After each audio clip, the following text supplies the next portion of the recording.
s'échappe. Anthony Mantha et le but! Anthony Mantha!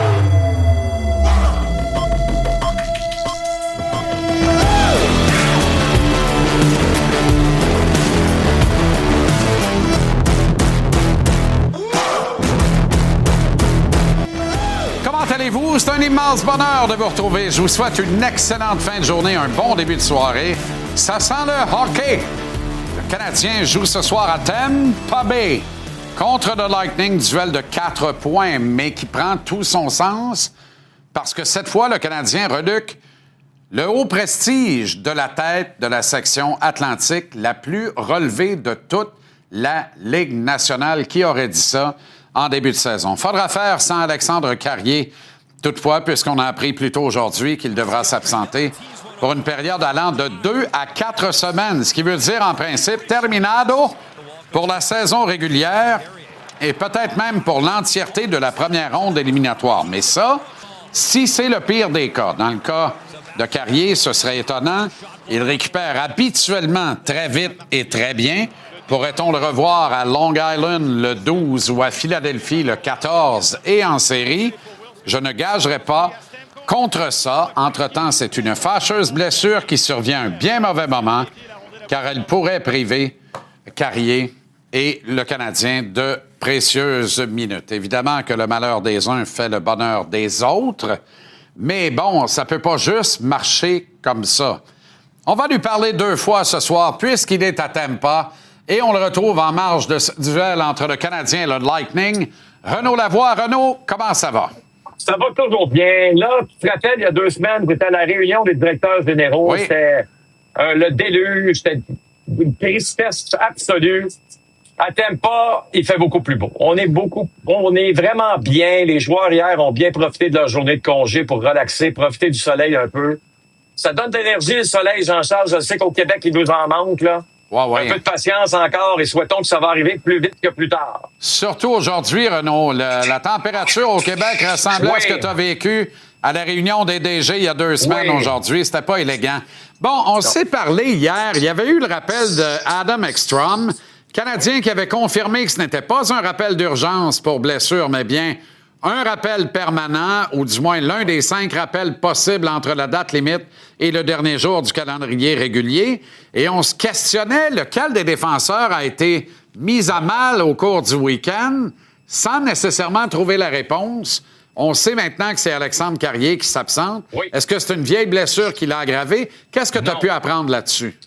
En fait, là, il a joué le match de dimanche sans traîner une blessure. Même chose dans le match de samedi. Là, j'ai regardé 3 fois son match, 3 fois toutes ses présences, OK?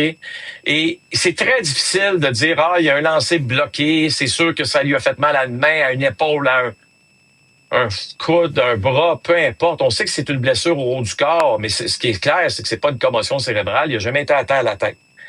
Alors, ma seule conclusion possible, là, c'est sur sa dernière présence qu'il se fait mal. Puis ça peut paraître un peu anodin. Je vais vous montrer ce qui se passe ici. Vous allez voir qu'il va se faire frapper. Regardez son épaule gauche, son bras gauche, sa main gauche. Ça peut être la droite aussi. Est-ce qu'il y a un problème sur ce jeu-là? Ça semble anodin. Est-ce que c'est son poignet gauche? Tu sais, des fois, quand tu rentres le poignet dans la bande, ça m'est déjà arrivé. Puis il y a des joueurs de hockey, là, peu importe le niveau, qui l'ont déjà vécu. Là. Quand ton poignet rentre dans la bande puis il est mal placé, ou ta main, tu peux... écoute, ça peut mal se terminer. Je ne dis pas que c'est ça, sa blessure. Je ne dis pas qu'il s'est blessé là-dessus. Mais si vous regardez toutes ses présences, en aucun moment, il démontre qu'il a une douleur dans cette rencontre-là. Mais... en même temps, c'est sûr que tu regardes ça, tu te dis, OK, ben ça veut dire qu'il traîne une vieille blessure. Non plus. C'est vraiment, là, après la rencontre, qu'on a dit, ben là, finalement, il y a effectivement un problème dans un membre du haut du corps.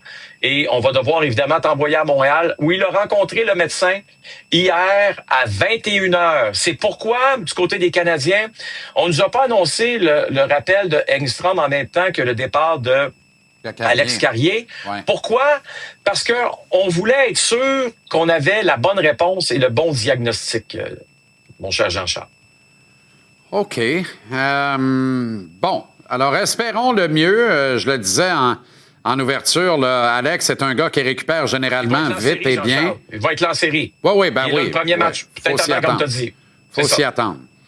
OK. Adam Ekstrom est rappelé, il ne joue pas ce soir. Là. Par contre, là, j'étais très curieux de voir comment Martin allait jouer ça. Parce que Ekstrom, comme tu sais, est ambidextre. Hein? Il peut jouer. Bien, il n'est pas ambidextre au sens frappeur gaucher et droitier, mais il peut jouer à droite. C'est un des meilleurs de l'organisation, un des meilleurs gauchers pour jouer à droite, si on exclut évidemment le joyau Hudson qui ne devrait plus jouer là, mais en tout cas, c'est un autre dossier.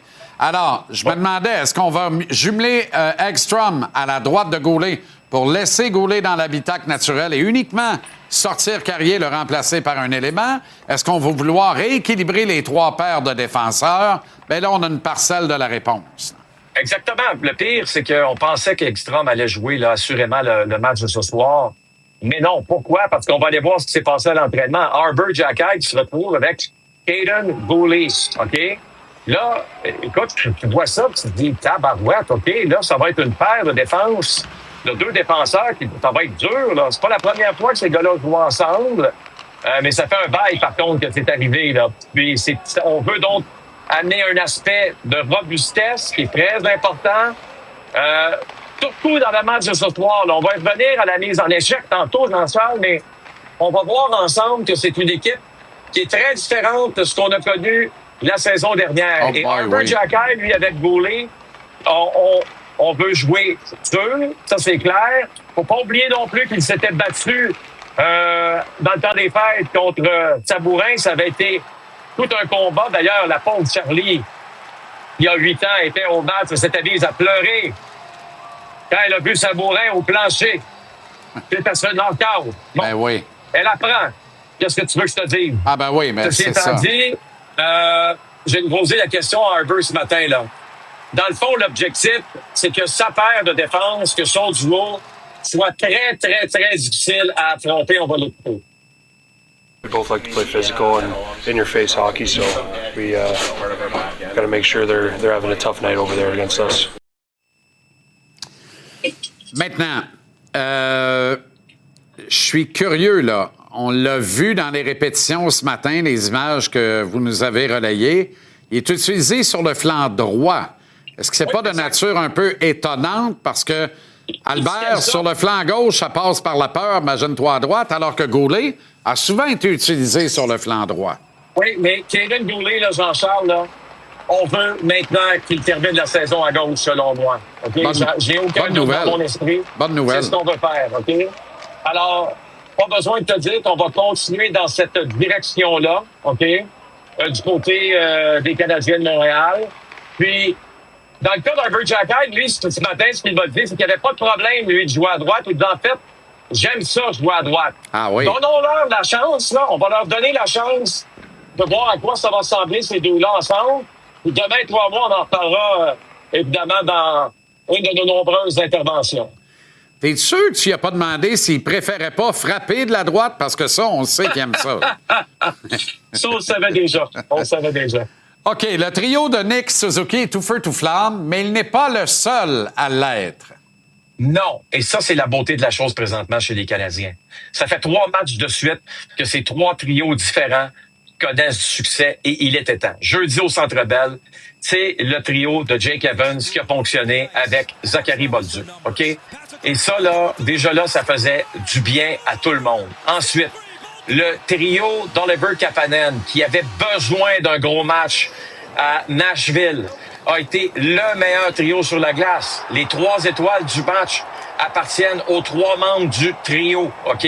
Ça fait en sorte qu'il y a moins de pression sur qui? Sur Nick Suzuki, Cole Caulfield, Juraj Slafkovský. Puis quand c'est le temps d'avoir ces gars-là dans un match où, justement, en Caroline, dimanche, on donnait pas beaucoup de chance aux Canadiens de bien faire ce jeu-là. J'en reviens pas encore de Cole Caulfield. Quelle intelligence incroyable avec Nick Suzuki. C'est ce but-là, d'après moi, qui relance les Canadiens dans ce match-là et qui fait en sorte que c'est une équipe qui est vraiment dangereuse à affronter, celle des Canadiens. Alors, j'ai posé la question à Martin Saint-Louis, là.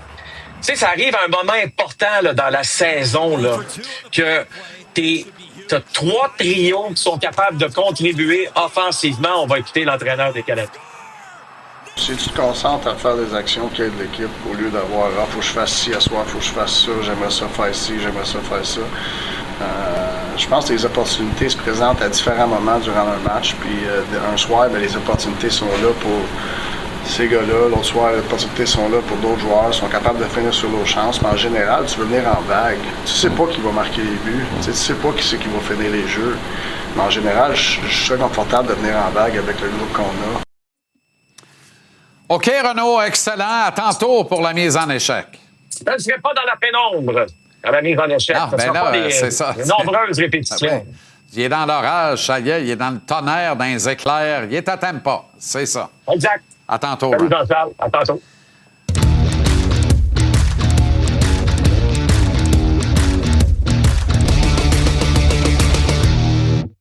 Isabelle Etier, femme de sport. Isa, on commence avec les équipes de Montréal. On a vu dimanche Jacob Dobeš voler au secours de ses coéquipiers, voire voler un match.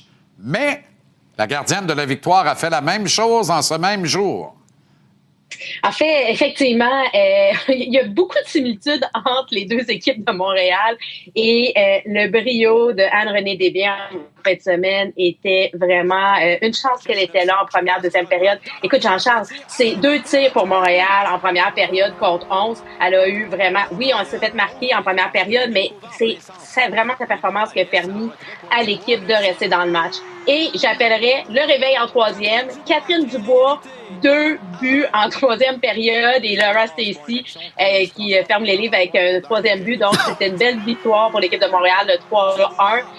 D'ailleurs, Catherine Dubois qui a eu la première étoile du match. Écoute, c'est 4 buts en 4 matchs pour Catherine. Vraiment, une Québécoise qui travaille fort, qui a un bon tir et maintenant, ça fonctionne pour elle. Donc, c'était une belle performance. Finalement, en troisième période pour la victoire devant 15 938 personnes à Détroit. Wow. Vancouver demain à Laval et à Ottawa Oui. vendredi, Isa.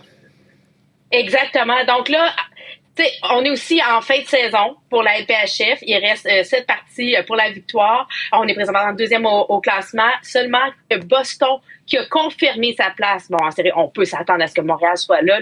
Je pense qu'il n'y a pas trop d'inquiétude, mais on se bat, nous aussi, pour la première place au classement. Donc, si Montréal remporte son match mercredi, on tombe à 2 points de Boston avec un match en main. Donc, c'est vraiment... tous les matchs sont importants. Bonne nouvelle. Vancouver, présentement, ça va bien. On a remporté nos 2 matchs contre eux. Maintenant, aussi, contre Ottawa, bon, on a 2 victoires, 1 défaite, mais en prolongation. Donc, si tout va bien, Montréal devrait remporter ces 2 matchs-là. On leur souhaite. Bon, Erin Ambrose, un retour à l'entraînement. On a hâte aussi de voir qu'est-ce qui arrivera avec la capitaine Marie-Philippe Poulin parce que, bon, on sait que c'est une joueuse très importante pour l'équipe. Pas d'urgence pour le moment et c'est tant mieux. Dernière de la saison de la balado Femmes de sport. Invité de Marc, le Tigre. Écoute, quel privilège. On dit tout le temps, on finit par le meilleur. Ben, c'est pas mal ce que je me suis offert comme finale pour cette saison, disant Femmes de sport. Michel Bergeron, avec tout son horaire tellement chargé, a pris le temps de venir se raconter. J'avais envie de parler avec l'homme. Tu sais, on connaît le coach, on connaît l'analyste. Mais tu sais, toi puis moi, on le rencontre dans les couloirs, mais j'avais envie d'avoir cette discussion avec lui. Et je vous offre ces moments de confidence, ces moments, ces témoignages, plein d'anecdotes. En tout cas, moi, j'en ai appris. Déjà que j'en connaissais beaucoup, puis il est très volubile. Il est allé vraiment de sa jeunesse, de ses premiers temps, de son amitié avec Roger, mais aussi comment il a fait ses débuts comme coach. Les Nordiques, l'aventure de New York, la fois qu'il a mis sur le banc Guy Lafleur puis Marcel Dionne, quand il a échangé Raymond Bourque. Bref, on a de tout. Et j'ai parlé aussi de quoi sa grande fierté. C'est sûr que sa longévité, il n'a pas remporté de Coupe Stanley. Il a quand même eu du fun. Puis, savais-tu qu'il a failli coacher pour les Canadiens? Écoutez ça. J'ai eu du fun. J'ai aimé ça. J'ai du proche de coacher canadien. Je suis dans ça de coacher canadien. Ça aurait été, hein? Mais il y en demeure pour moi que Jacques Demers, qui est mon grand chum. Que vous aviez remplacé. Que j'avais remplacé à Québec. C'est lui qui a eu la job. Il a eu un job, il a gagné la Coupe Stanley la même année. Exactement. Fait que bravo pour le choix. Ça a été parfait. On rate rien de ce dernier épisode dans un décor, ma foi, bucolique, c'est extraordinaire. Allez, Isa. Beau, hein? Ouais, c'est magnifique. Bien, il y a du home staging là. Salut Isa, merci beaucoup. Bonne continuation. Merci. L'épisode a été enregistré au studio Rosemont, qui va ouvrir ses portes d'ailleurs dans les prochaines semaines. Billet de saison vers 18h tantôt. Est-ce que l'immobilisme du 6 mars dernier va rattraper Jeff Gorton et Kent Hughes et couler le Canadien? Manquez pas ça tantôt. On s'arrête en pause. Et le beau programme se poursuit. Il y aura Tony Marinaro dans les prochains instants. Antoine Roussel s'en vient plus tard. On retrouve Renaud Lavoie, Philippe Boucher à Capital Hockey. Rubrique Les Coachs x2, Dominique Ducharme et l'excellent Danny Dubé suivant le billet de saison.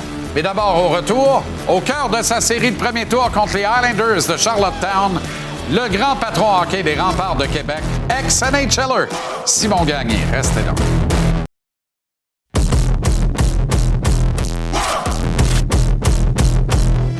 Les séries de la Q, la Ligue de hockey junior maritime Québec, battent leur plein. Les Remparts sont au cœur d'une série de premier tour contre les Islanders de Charlottetown. Ils encourent du millage, mais rentrent à la maison pour les matchs numéro 3, 4 et 5 à compter de ce soir. Avec nous, le patron des Remparts, Simon Gagné. Simon, comment ça va? Ça va très bien, toi, JC? Très bien. L'importance dans ces séries à grand voyagement, 2-3-2, d'aller battre l'adversaire chez eux dans les 2 premiers matchs. Vous êtes parvenu à le faire. Le match numéro 3 a lieu ce soir et la série est égale à une victoire de chaque côté. Oui, c'est une formule qui est un petit peu différente là, qu'on est habitué de voir là, au niveau de la Ligue nationale. Reste que lorsque tu commences sur la route, peu importe le scénario que c'est, tu veux aller chercher un match à l'étranger, ce qu'on a été capable de faire dans le match numéro 2. Puis là, ben présentement, il faut prendre avantage de jouer les 3 prochains matchs qu'il est à la maison devant nos partisans. Et on va avoir besoin de leur appui, puis ça va être à nous autres de prendre avantage à ça, comme que je dis. Quelle est la nuance, la différence dans cette série jusqu'à maintenant, selon toi, Simon? Ben écoute, c'est sûr, je le regarde de différentes façons. Là. Je le regarde en tant que dirigeant de l'équipe, mais aussi en tant qu'amateur de hockey. Puis on savait que ça allait être une série qui allait être chaudement disputée, serrée. 2 équipes qui a du talent, qui a du jeune talent, qui a des bons défenseurs, des bons gardiens de but, mais qui aiment ça aussi jouer l'aspect physique. Puis c'est exactement ça qui est arrivé dans les 2 premiers matchs. Ils ont l'avantage sur nous autres sur cet aspect-là dans le premier match, mais on s'est repris de la bonne façon dans le deuxième match là-bas. Alors, je m'attends pas à ce que ça soit différent ici à Québec. Ton gardien, Patrick Denninger, ça a été plus difficile dans le match numéro 1, mais je pense qu'il faut souligner son travail dans le match numéro 2 de la série.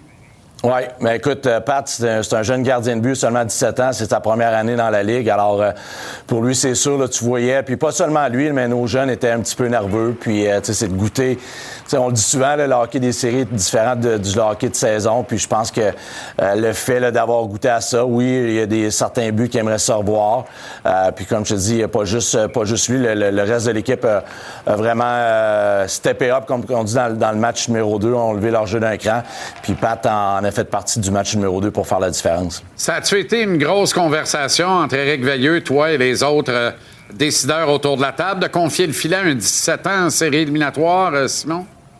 Non, ben non, pas vraiment. Tu sais, je pense que la décision était prise à Noël, là, que notre homme de confiance, c'était Patrick Déniger. C'est là qu'on a échangé notre gardien de but, Deneau, à Terre-Neuve. Puis on était confiants avec le hockey qu'il nous avait donné en début de saison, que c'était notre homme de confiance. Puis c'est notre homme de confiance, pas juste pour cette année, mais pour les prochaines années. Alors pour lui, là, tout ce qui se passe, c'est l'expérience en banque pour lui et pour nous autres aussi. Parlons-en de cette expérience-là. Où est-ce que tu situes ton club? Tu sais, atteindre les séries, c'est toujours le premier objectif. C'est pas le circuit où c'est le plus dur de le faire, par contre, parce qu'il y a 16 équipes qui entrent dans le gros tournoi. Mais tu prévois quel type de parcours éliminatoire pour les Remparts ce printemps?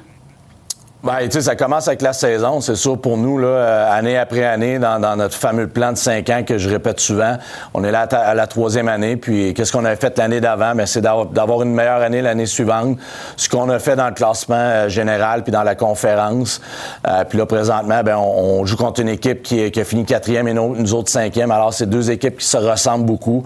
Puis je te mentirai pas, ben, le fait d'avoir gagné ce premier match-là, veux pas, notre dernière victoire, c'est l'année qu'on a gagné gagné la Coupe Memorial avec les Remparts de Québec. L'année passée, on avait perdu en 4 contre Moncton. Alors, de prendre ce premier step-là dans cette série-là, c'était gros pour nous, pour l'organisation.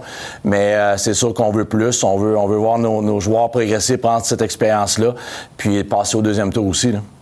Un mot sur la popularité de l'équipe qui ne se dément pas encore cette année. Les Remparts trônent au sommet de la Ligue canadienne de hockey pour la moyenne d'assistance à chacun des matchs locaux. C'est sensationnel pour ces kids-là de jouer devant autant de monde, même dans le processus, là, des fois un petit peu plus laborieux suivant la Coupe Memorial. La construction, qu'on le veuille ou non, là, c'est pas mal moins excitant qu'un club qui veut aller au bout à grands coups de Zach Bolduc et les autres. Alors, c'est intéressant quand même, là. Ah, écoute, je leur répète souvent, puis des fois, il faut leur répéter la chance qu'ils ont de jouer devant les meilleurs fans juniors au Canada. Ça fait déjà 3 années de suite là, qu'on a la meilleure foule encore cette année. Puis juste le dernier match d'ici contre les Saguenayens de Chicoutimi, il y avait 12 000 personnes. L'ambiance était incroyable. Alors, tu sais, pour nous autres, d'avoir les 3 prochains matchs ici à Québec, ce soir, mercredi et vendredi, c'est certain, là, si on peut avoir des foules comme ça va nous aider. Puis je suis persuadé que les joueurs ne prendront pas comme on dit en anglais, rien pour granted. Ils vont en profiter. Puis en espérant qu'on peut compter sur eux autres là, dès ce soir. Parle-moi de Patrick Roy et Benoît Desrosiers, 2 gars que tu connais très bien, que tu respectes beaucoup.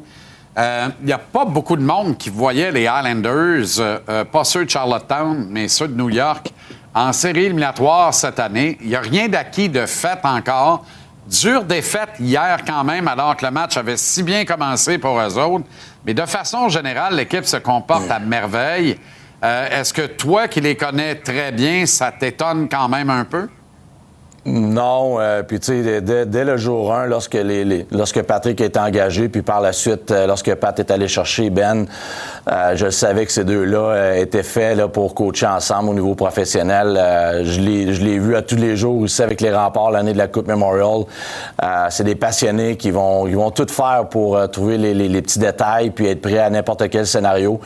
Puis c'est ça qui fait que le succès de l'équipe cette année passe par là, mais en même temps, il faut que les joueurs jettent le scénario, la recette, puis la confiance des entraîneurs. Puis je pense que quand même, Pat est un homme qui est capable de faire des speeches vraiment très excitants vers un match de hockey, puis même après une défaite lors des meetings d'équipe. Alors, tu vois que les gars ont l'air d'avoir du plaisir à jouer, puis tu sais, on le sait dans l'association Ouest, que je vous entendais parler du Canadien, il n'y a rien de décidé pour personne. C'est très, très, très serré.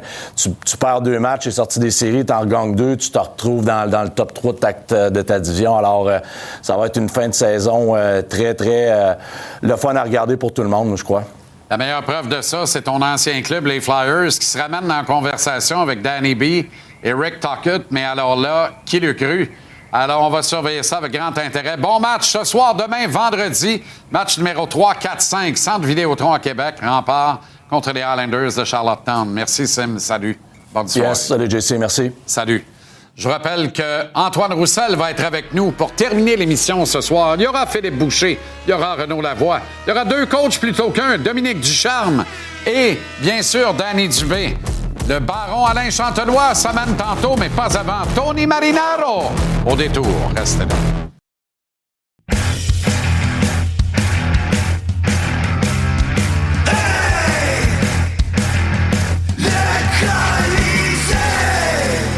Avec Marinaro, avec Tony Marinaro. Ho, ho, ho, ho! Bello! Qu'est-ce qui se passe? T'as peur de la pluie? Hein? T'es fait en chocolat? T'as peur de la pluie dans ce week-end de Pâques à venir? C'est pas pour ça que je suis à la maison aujourd'hui, là. Il y a un match de l'Italie qui sont en pénalité au moment qu'on se parle, là. Ah ben ça, c'est bien effrayant. Oui. Mais c'est pas effrayant pour moi parce que je suis avec toi puis je ne regarde même pas les pénalités. Bon, ben parle-moi de ça. Ça aurait été le restant. Match de 4 points ce soir contre le Lightning, mais surtout, un prélude aux séries éliminatoires. Je m'attends à de la casse, à du brasse camarade.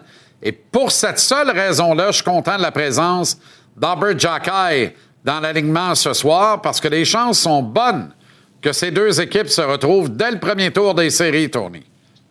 Peut-être. Écoute, c'est intéressant que Xhekaj va jouer à la défense ce soir. Parce que, avec le rappel d'Adam Engstrom hier, on s'est posé la question qu'est-ce qui se passe. Aujourd'hui, on a une clarification, évidemment. Les Canadiens ont annoncé ce matin qu'ils seront sans les services d'Alexandre Carrier pendant de 2 à 4 semaines. Ça fait de la peine parce que Carrier, honnêtement, il jouait du très bon hockey en compagnie de Goulet. On dirait que les Canadiens avaient finalement trouvé leur paire de défenseurs. Mais dans la vie, tu as besoin des opportunités. Des fois, tu as besoin d'une ouverture. Ça, c'est toute une opportunité pour Arber Xhekaj.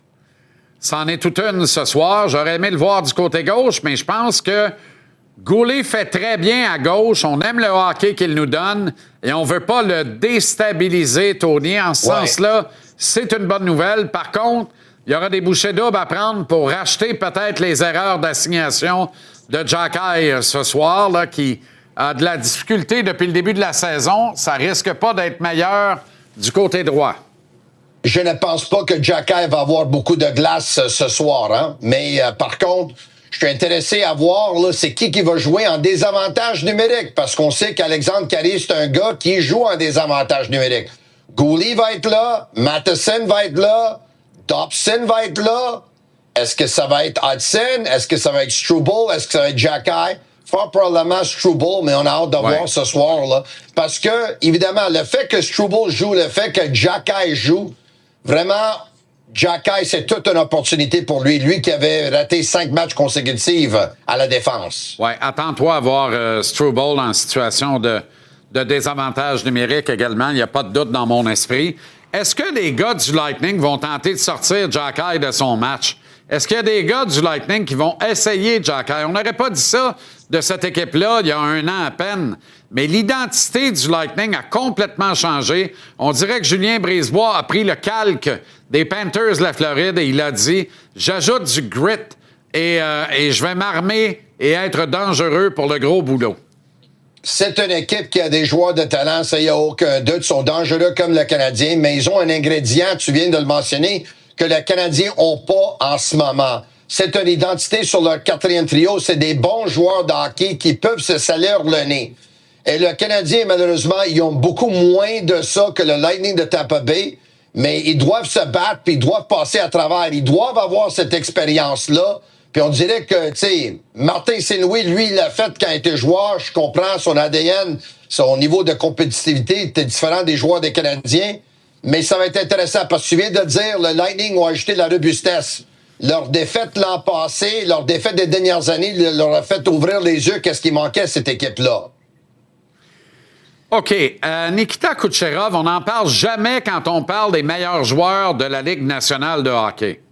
Il n'a pas très, très bonne réputation aux 4 coins de la Ligue. N'empêche, il vient de ramasser 102 points à ses 49 derniers matchs, Tony. Et il compte déjà 6 saisons de 100 points et plus au compteur dans la Ligue nationale. C'est un joueur extraordinaire, dangereux, un spécialiste pour aller se cacher en loafant derrière la défense adverse et faire mal paraître ses adversaires. Il enfile et fait flèche de tout bois. Comment le Canadien peut arrêter un gars de même?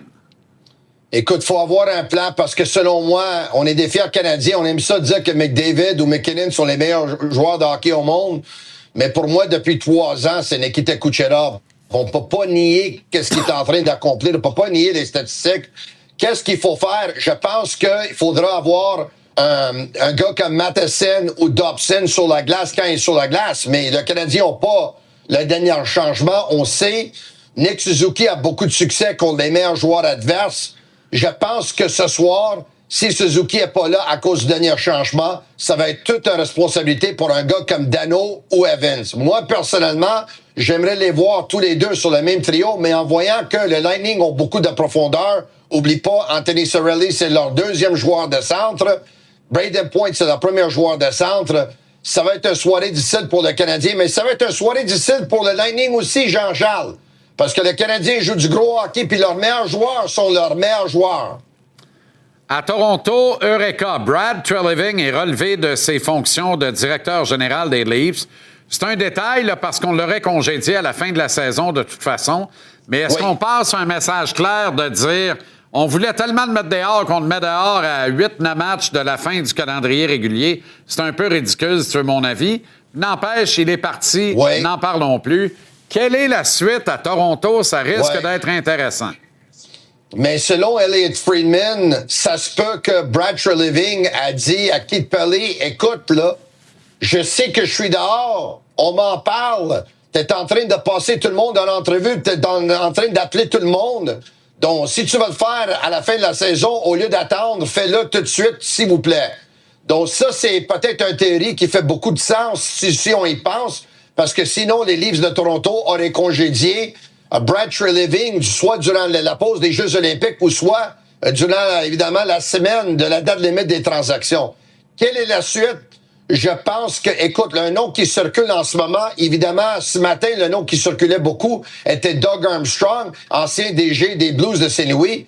Mais depuis ce matin, il y a un nom qui circule, depuis cet après-midi, un nom qui circule aussi beaucoup, et Mike Gillis, qui était un agent de joueurs, et que on sait que les agents de joueurs, ils font des bons directeurs généraux. Donc, ça ferait du sens. On va voir. Moi, j'aimerais ça que Marc Bergevin ait une chance, mais je pense qu'il y a plus de chance avec les Prédateurs qu'il a avec les Leafs. Tu touches un point intéressant. Si je suis la haute direction de Maple Leaf Sports and Entertainment, j'attache une importance particulière à la candidature de Marc Bergevin. Et ce n'est pas son agent officiel qui parle, mais bien le gars qui veut le revoir à la direction générale d'une équipe de la Ligue nationale. Il a mangé son pain noir, là. C'est fait. Je pense qu'il a payé sa dîme pour avoir repêché au sacrilège Logan Mailloux, qui, by the way, joue du très gros hockey depuis 1 mois et demi, 2 mois avec les Blues de Saint-Louis. Là. Alors, il est temps de lui redonner un peu de son lustre, de lui permettre de reprendre du service. Et c'est drôle, j'entendais des commentaires récemment et on disait Marc Bergevin n'a pas eu le tiers du support qu'ont reçu Jeff Gorton et Kent Hughes de la part de leur équipe de recruteurs. En même temps, il faut comprendre que Marc Bergevin avait la responsabilité de son équipe de recruteurs. Donc, quelque part, si lui a décidé de tolérer Trevor Timmons autant d'années et que ça a fini par le rattraper, lui coûter très cher, bien, il en est l'unique responsable. Ce qui n'empêche pas qu'il mérite d'avoir une chance et que si j'étais les Leafs de Toronto, il me semble que de nommer celui qui a passé plus de 10 ans à Montréal, il y a quelque chose là de très intéressant. Écoute, je pense qu'il mérite une chance, oui. Je pense que qu'est-ce que les Canadiens ont en ce moment que Marc Bergevin n'avait pas, était un meilleur département de développement des joueurs. Puis je pense que c'est quelque chose qui manquait beaucoup aux Canadiens à ce moment-là. Mais il mérite une deuxième chance. Je pense qu'il a pris...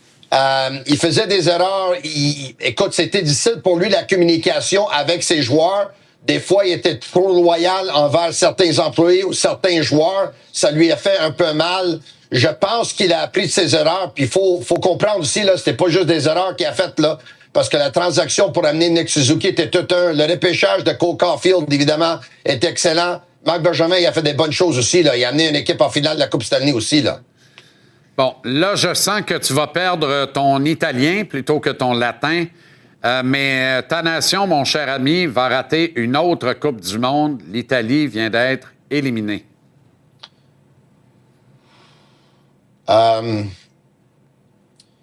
Honnêtement, je ne suis pas surpris. La honte, c'est de ne pas avoir perdu aujourd'hui en Bosnie en jouant un match à 10 hommes pendant 80 minutes et ensuite des pénaltys. La honte est d'avoir été dans cette position-là, qu'il restait un match pour te qualifier pour la Coupe du Monde, oui et non. Le fait qu'ils ont raté un 3e Coupe du Monde consécutive est une honte. Est une honte, mais je vais dire quelque chose. J'en sais quelque chose, peut-être des choses que les gens qui sont dans le soccer le savent, puis je vais le dire ce soir en ondes. Il y a tellement de corruption dans les académies de soccer en Italie, des faveurs qui se font. Faut que mon neveu rentre, faut que lui rentre. Les agents avec les directeurs sportifs, les agents avec des présidents, des enveloppes, l'argent ici et là, ils ont eu qu'est-ce qu'ils méritent. Est-ce que je suis fâché? Oui. Je suis fâché envers le système. Je suis fâché parce que j'ai regardé un match aujourd'hui, puis il me semble qu'ils ont pris 10 tirs, puis il me semble qu'il y en a un qui était sur le but, puis les autres, ils ont manqué les tirs parce qu'ils savaient même pas tirer. Je suis fâché parce que leur technique faisait défaut, parce qu'à chaque fois que ça touchait leur pied ou leur genou, le ballon rebondissait, je sais pas où. Je suis fâché parce que la qualité des joueurs que j'ai vus aujourd'hui sur le terrain, certains joueurs, mon chum Phil, il a travaillé à Gaz Métropolitain pendant 35 ans, il est âgé à 57 ans, il a pris sa retraite, puis je pense qu'il avait sa place dans l'équipe de l'Italie aujourd'hui. Je suis fâché pour plusieurs raisons. On est mieux de couper là avant que je dise des choses que je vais regretter. Si ce n'est déjà fait, mais c'est intéressant ce que tu as dit par rapport à la corruption, parce que la France a vécu exactement un scénario identique il y a 12-15 ans. Là. Il y a une génération et demie, beaucoup de corruption, mais aussi de scandales avec en toile de fond du racisme purement et simplement. On n'en avait que pour l'homme blanc et on n'était plus capable de rivaliser. Il y a eu un changement qui s'est opéré à la tête du soccer français, une prise de conscience collective, et ça a donné un titre mondial. Est-ce que tu espères le même type de réveil de la part de l'Italie, Tony? Parce qu'on a l'impression que si rien ne change, là, c'est pas la dernière Coupe du Monde qu'ils vont rater, là. Le meilleur joueur italien que moi j'ai vu de ma vie, il s'appelait Roberto Baggio. On l'a vu, c'est un gars qui a gagné le Ballon d'Or. C'est un gars qu'on connaît à cause de la Coupe du Monde en 1990-94. Pour plusieurs, malheureusement, il est connu pour avoir raté le pénalty contre le Brésil. Ce que pour moi, c'est dommage qu'on pense ainsi parce que l'Italie avait raté 2 autres pénaltys. Puis Baggio est la seule et unique raison pour lesquelles l'Italie était en finale. À un moment donné, lui a donné un projet, il était en charge d'un projet pour essayer d'aider le soccer italien, puis a présenté un livre de 300 pages avec des recommandations, toutes basées sur améliorer la technique. On a pris le livre, on l'a mis à la poubelle. C'est ça. Voilà. Ne pas écouter le meilleur joueur italien que moi j'ai vu de ma vie. Ils ont eu qu'est-ce qu'ils méritent. Ça fait énormément de peine parce que la Coupe du Monde sans l'Italie, c'est pas la même Coupe du Monde. On sait que l'Italie fait vibrer pas seulement l'Italie, mais tous les quartiers et tous les Italiens partout dans le monde. Ça me fait énormément de peine, mais j'ai beaucoup de frustration ce soir. Puis écoute, on va mettre une chose en clair, là. La corruption dans le soccer, c'est pas juste en Italie que ça existe, mais malheureusement, c'est vraiment, vraiment mauvais en Italie, là. Il y a beaucoup de politique, puis il y a beaucoup de cochonneries qui se passent, là. C'est l'enfer. T'as tellement raison. Le principe... En Italie, là, il voit un gars, il fait 5 pieds 7, il est coupé, là. On va prendre le gars qui est 6 pieds 2. Si le gars de 6 pieds 2, il s'est pas marqué début, le gars de 5 pieds 7, 5 pieds 8, il peut le faire, c'est correct. Le gars de 5 pieds 7, il est coupé. Pourtant, le meilleur joueur de tous les temps, il fait 5 pieds 7. Allez comprendre quelque chose. C'est vrai qu'une Coupe du Monde sans l'Italie n'a pas la même saveur. OK, Bello. À demain. Ciao. Bye-bye.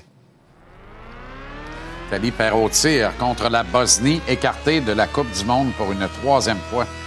Quelque chose d'un peu irréel là-dedans. La Bosnie aura un rendez-vous notamment avec les nôtres, avec le Canada, qui lui sera à la Coupe du Monde de soccer. Le Canada, mais pas l'Italie. Marinaro au retour, tantôt, billet de saison. Le coach Danny Dubé. Un autre coach, Dominique Ducharme. Philippe Boucher, Capital Hockey. Renaud Lavoie, la mise en échec en direct de Tampa en prélude canadien Lightning. Et Antoine Roussel, qui serait, me dit-on, à sa cabane à sucre. Oh là là, ça sent le petit cornet à l'érable. Restez donc, on revient.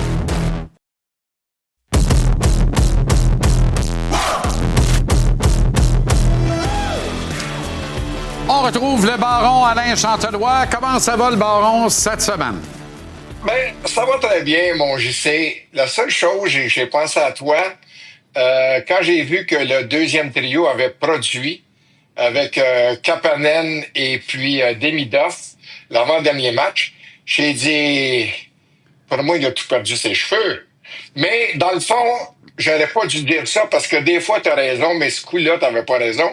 Puis une fois sur deux, je m'en fâche, puis je voulais juste faire m'excuser. En fait, j'avais dit que le Canadien, après les défaites à domicile contre San Jose et Anaheim, j'étais très perplexe face à la défensive du Canadien. Puis, avec raison, sauf que depuis ce temps-là, ils n'ont gagné 5. Même s'ils accordent des tirs, j'avais peut-être minimisé l'apport des gardiens de but. Alors, tout simplement pour vous dire que on a tous le droit, tout le monde a le droit de se tromper, mon JC. Mais oui, tout à fait.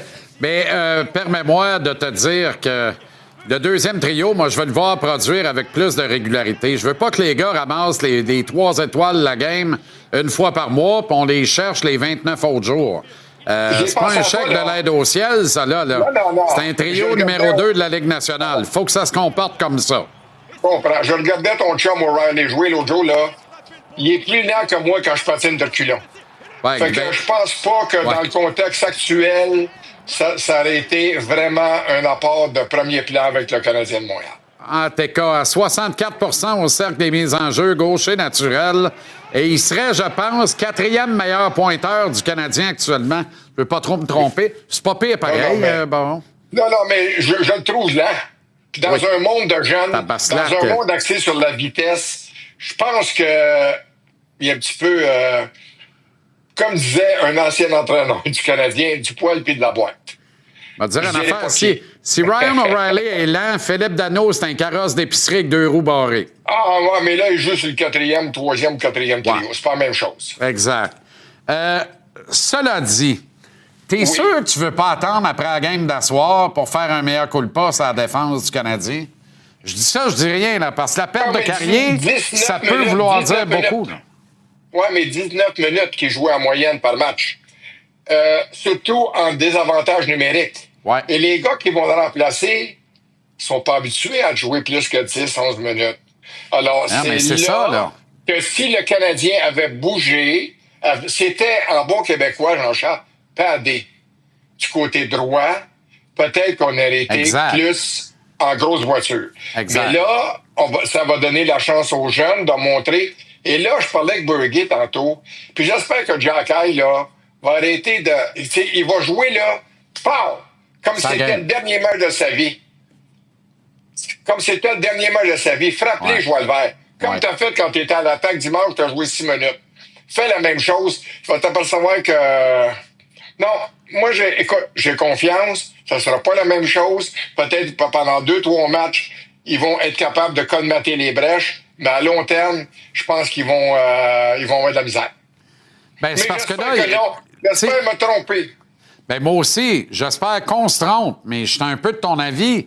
On avait une homogénéité, ça permettait de jouer tout le monde en 19 et 23 minutes. C'est parfait, là. C'est parfait. Tout le monde est en économie d'énergie, puis ça marche, tu sais. Là, on va être obligé d'en surutiliser certains.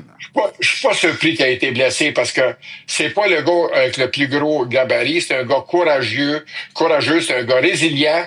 La seule chose, je pense qu'il n'a pas appris à se protéger, à prévenir les coups. Et là, on ne sait pas où il est blessé. Je t'écoutais en début d'émission avec Renaud. Et puis, on ne sait pas où il est blessé, mais je vais te dire que si c'est supposé prendre 4 semaines, lui, après 3, va revenir. Ça, c'est sûr. C'est un gars courageux. Tu disais, qu'est-ce qui se passe? Il paraît que t'es pas de bonne humeur pour quelque chose, là. Non, mais je tape un petit peu à prendre avec des pincettes parce que j'écoute tout le monde parler là, du congédiement déguisé de Treliving. Puis, je vais vous dire une chose, les boys. Sincèrement, là, c'est pas de sa faute. La faute, le problème, là, c'est la même chose à Buffalo. C'est la même chose dans le cas de Chiarelli. C'est pas de la faute à Treliving. Joie le vert, c'est le gars qui l'engage. Le gars, il a détruit Calgary, puis Perley l'a engagé à Toronto. Ou ben non, Shanahan, I don't know. Mais c'est quoi le problème? Le gars détruit une équipe, puis tu vas le chercher. Dans le cas de Adams, je te le dis, là, Adams est moins fort que lui, peut-être la même ligne, puis Chiarelli est encore pire. Mais le problème de ces gars-là, ils se trouvent toujours des jobs. Moi, je pense que Marc Bergevin est bien meilleur que ces gars-là, puis c'est pas un super DG. Mais c'est quoi le problème des gars qui sont présidents d'une équipe de hockey, qui prennent des décisions, puis calvasse qui connaissent pas ça? Toi, là, tu l'aurais pas engagé, Treliving, à Toronto, parce qu'il avait détruit Calgary. Chiarelli, tu l'aurais pas engagé à Edmonton. C'est sûr. Alors, c'est quoi le problème? C'est-tu nous autres qui sommes des tatas, des niaiseux, des imbéciles, ou c'est eux autres qui font partie du... Le cercle fermé, la clique. Du Boys Club. Regarde Tortorella, il va arriver là, c'est sa sixième équipe. Je veux pas comparer parce que Tortorella a déjà gagné comme Stanley. Tu comprends? Ben je veux oui. pas les comparer. Lui, il a déjà gagné. Exact. Mais je te dis juste que Mike Babcock, dans ce cas-là, il est où, lui? Il est où, lui, tant qu'à ça? Si Canville est revenu, puis si Tortorella est là, Babcock, parce qu'il voulait piger un peu dans la vie personnelle des joueurs, c'est juste, il a fait quelque chose de mal, c'est sûr. Mais il a-tu fait pire que Tortorella qui traite ses joueurs des fois comme du poisson pourri? Ou bien non, Canville qui s'est fermé les yeux dans des affaires d'agression? Moi, là, j'ai de la misère à comprendre tout ce qui se passe. Mais en fait, je le comprends. Si tu fais partie du cercle des amis, du Boys Club, c'est parfait. Sinon, adieu, vos vaches cochons, t'as aucune maudite chance, chef. C'est ça que c'est, en tout cas, c'est mon opinion. Patrick, les Islanders sont ferrossés 7-3 par le Canadien. Hier, menaient 3-1 et perdent 8-3 un match à haute teneur et intensité contre les Pingouins. Là, un club né à nez avec eux autres. Patrick devait pas être de bonne humeur en terminant. Là. Non, mais la chaîne a débarqué défensivement, là. C'est quand on parle de la chaîne qui débarque défensivement. Mais as-tu vu comment le 87... Il y a quel âge le 87, là? 37 ans?